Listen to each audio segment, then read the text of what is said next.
ناظرین، علماء کرام فرماتے ہیں ایک یہودی نے اپنے بیٹے کو رمضان کے دن میں کھاتے دیکھا تو اس نے اس کو مارا کہ تو نے رمضان کی حرمت کو باقی نہ رکھا۔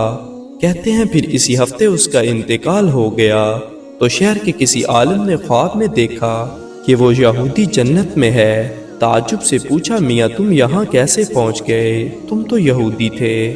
تو اس نے کہا میری موت کا وقت آیا تو اللہ تعالیٰ نے حرمت رمضان کی وجہ سے مجھے کلمہ پڑھنا نصیب کیا اور میں مشرف با اسلام ہو گیا اور الحمدللہ میرا خاتمہ ایمان پر ہوا ہے۔ معزز ناظرین، السلام علیکم۔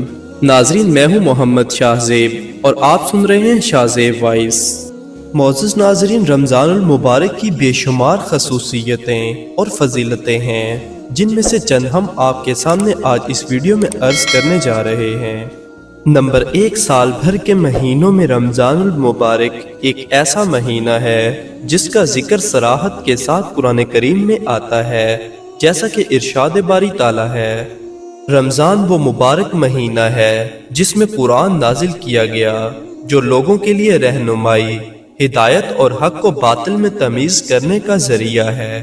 بس جو کوئی یہ مبارک مہینہ پائے اسے چاہیے کہ وہ اس کے روزے رکھے۔ نمبر 2، اسی ماہ کو شب قدر میں لوح محفوظ سے آسمان دنیا پر مکمل قرآن کریم کا نزول ہوا، جیسا کہ ارشاد خداوندی ہے۔ بلا شبہ ہم نے قرآن کو شب قدر میں نازل کیا، اور آپ کو کچھ معلوم ہے کہ شب قدر کیسی چیز ہے۔ شب قدر 1000 مہینوں سے بہتر ہے۔ اس رات میں فرشتے اور روح اپنے رب کے حکم سے ہر معاملہ لے کر حاضر ہوتے ہیں۔ یہ رات سراسر سلامتی ہے، وہ یعنی اس کی خیر و برکت صبح طلوع فجر تک رہتی ہے۔ گویا رمضان اور قرآن کریم دونوں کا آپس میں گہرا تعلق ہے کہ قرآن رمضان میں آیا تو رمضان کا تذکرہ قرآن کریم میں آیا۔ اس لیے بعض علماء فرماتے ہیں کہ رمضان اور قرآن کا جسم اور روح کا سا تعلق ہے۔ رمضان جسم ہے تو قرآن کریم روح۔ اس لیے ہمارے اکابر رمضان میں روزہ اور تراویح کے بعد قرآن کریم کی تلاوت کو سب سے بہتر عبادت قرار دیتے ہیں۔ رمضان کی تیسری خاصیت یہ ہے کہ رمضان کی ہر رات ایک منادی اعلان کرتا ہے، اے خیر کے طالب آگے بڑھ اور اے شر کے طالب رک جا۔ یعنی خیر کے متلاشی اللہ تعالیٰ کی رضا والے کاموں میں مشغول ہو جاؤ اور اس کی نافرمانی اور گناہ کرنے والوں اس بات سے باز آ جاؤ۔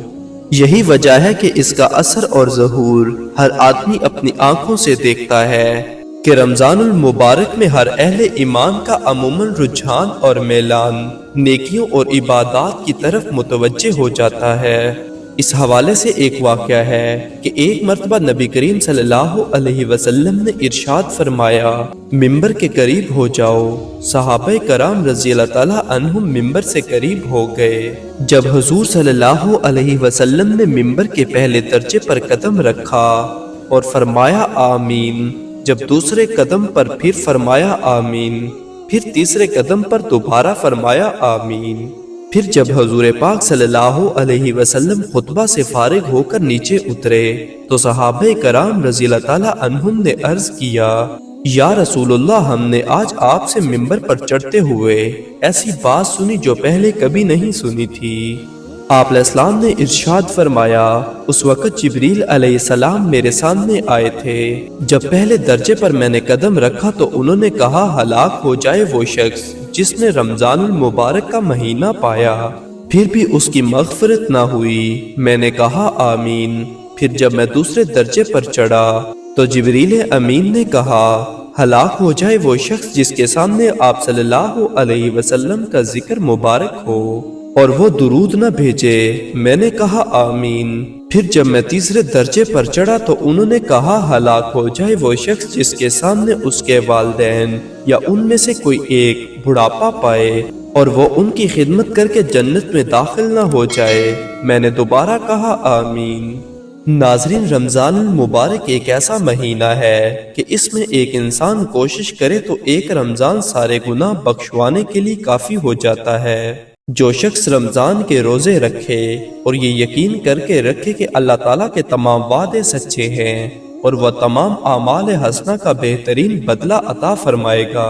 تو اس شخص کے بارے میں رسول اللہ صلی اللہ علیہ وسلم کا ارشاد مبارک ہے، جو شخص ایمان کے ساتھ اور ثواب کی امید رکھتے ہوئے رمضان میں قیام کرے گا، یعنی تراویح نوافل وغیرہ پڑھے گا، اس کے پچھلے اور اگلے سب صغیرہ گناہ معاف کر دیے جائیں گے۔